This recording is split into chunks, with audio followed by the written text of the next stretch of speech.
It says, while he was in one of the towns, a man was there who had leprosy all over him. He saw Jesus, fell face down, and begged him, "Lord, if you're willing, you can make me clean." Reaching out his hand, Jesus touched him, saying, "I am willing, be made clean." And immediately the leprosy left him. Then he ordered him to tell no one, but go and show yourself to the priest and offer what Moses commanded for your cleansing as a testimony to them. But the news about him spread even more, and large crowds would come together to hear him and to be healed of their sicknesses. Yet he often withdrew to deserted places and prayed.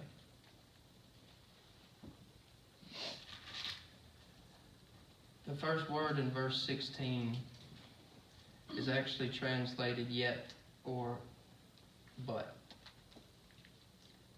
And we see here that after Jesus heals this man, the news about him in verse 15 spreads even more, and large crowds would come together to hear him and to be healed of their sicknesses. Yet he often withdrew to deserted places and prayed. We see that there was people wanting help, people coming to him, large crowds coming to him, yet getting along with his Father was the most important thing to him. Yes. Even though so much was going on and was busy, and he put his Father first. You know, he wouldn't allow himself to get too busy, to not be able to get along with his Father. This is what I get out of this. The large crowds would come to be healed and to hear him, yet he often withdrew to deserted places and prayed. That's how much getting along with his Father meant to him.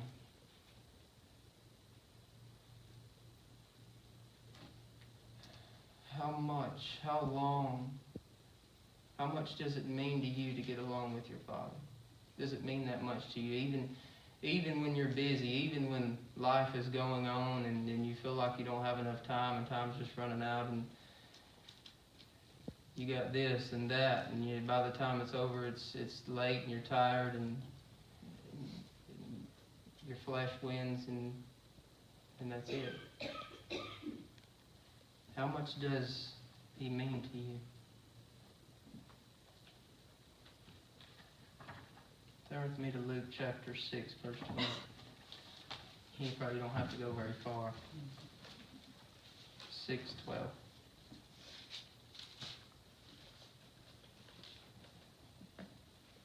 It says, during those days he went out to the mountain to pray, and he spent all night there.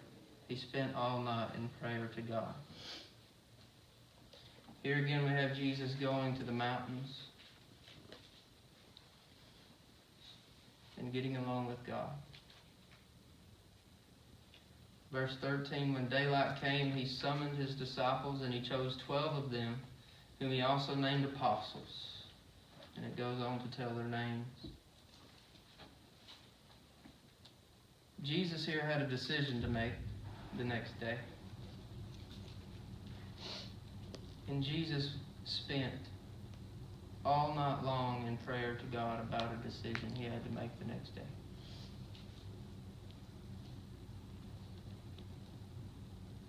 How long do we spend asking God what decisions we should make or how we should make them? Or do you even ask God what he thinks or what his will is? Turn with me to Luke chapter 11.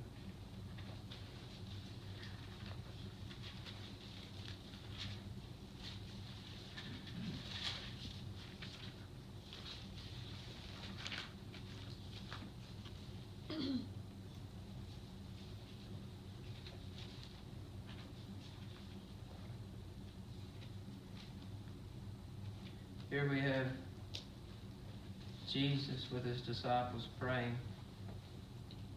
It says he was praying in a certain place, and when he finished, one of his disciples said to him, Lord, teach us to pray, just as John also taught his disciples.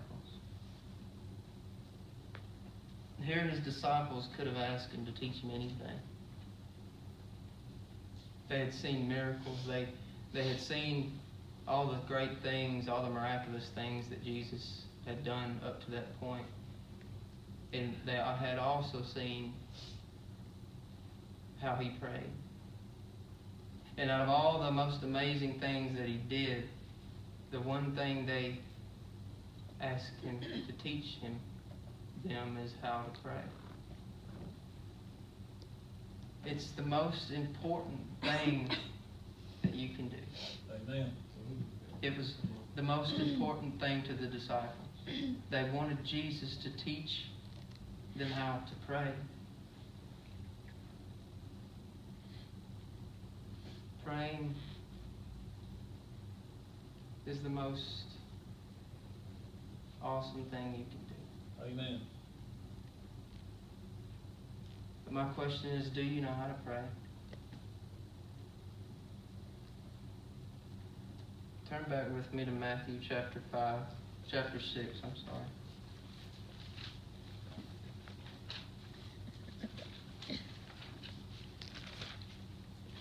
Matthew chapter 6, verse 5.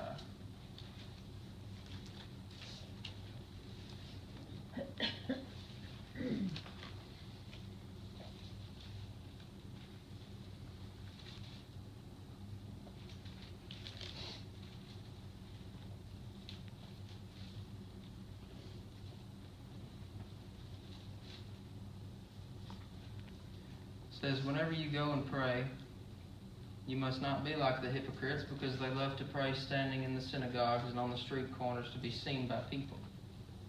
Truly I tell you, they have their reward. But when you pray, go to your private room, shut your door, and pray to your Father who is in secret. And your Father who sees in secret will reward you. When you pray, don't babble like the Gentiles, since they imagine they'll be heard for their many words. Don't be like them, because your Father knows the things you need before you ask. Here we have Jesus showing us, telling us to get along with our Father. Go somewhere where there's no distraction. Somewhere you can get alone. It's quiet, peaceful. And when you pray to your Father who's in secret, your Father who sees in secret will reward you. The most amazing place you can be in this world is in your prayer closet along with God. Amen.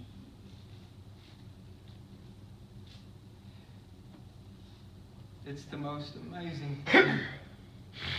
It's the most amazing thing that you can possibly do.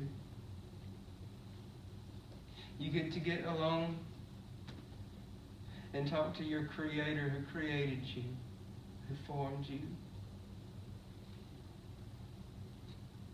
We no longer have to go through the temple. We don't have to have a sacrifice. Jesus was the sacrifice. Amen. So that we can come to God and have a relationship with Him, and know Him, and love Him, and feel Him, and be with Him, spend our time with Him.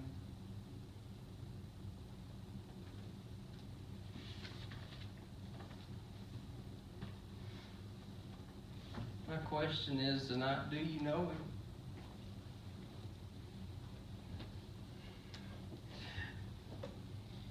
A lot of people say they know Him, but they don't give Him a second of their day. How many times a day do you pray? How long do you pray?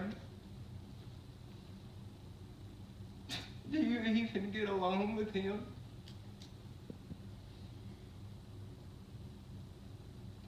I want to give you an example. Say this boy found a girl and he fell in love with her. And they fell in love with each other and they got married. And he gave her all of his time. He loved on her, talked to her, spent time with her, did everything with her, loved her more than anything. And then slowly he started drifting away and started getting busy, and it kind of got to the point where they didn't really talk much, they didn't really do much together. And then it got to the point where he didn't even really speak to her much. He might come and see her once a week, and when he did, he most of the time wouldn't even say nothing to her.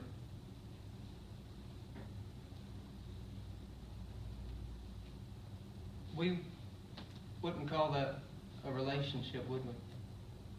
We wouldn't call that a very good relationship. And yet that's how most people are when it comes to God. He wants all of you, not just part of you. He don't want seconds. The God of this Bible is a jealous God. Amen.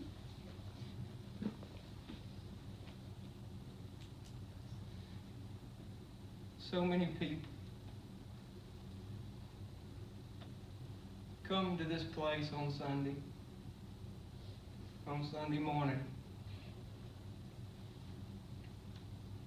and it's like they check it off their list for the week, and then they go the rest of the week and they don't even talk to Him. They don't even get along with Him. Don't spend no time with Him.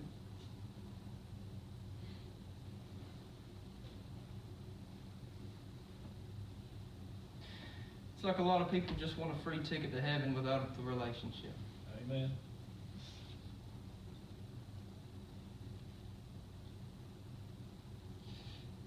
You have to have a relationship with Him. He wants a relationship with you. You can't have a relationship where you say you love someone and yet you don't give them any of your time. You don't talk to them. You don't know them. You don't have intimate relations or intimate love with them. You don't truly, you're not yearning to be with them. And so many people want to call that a relationship.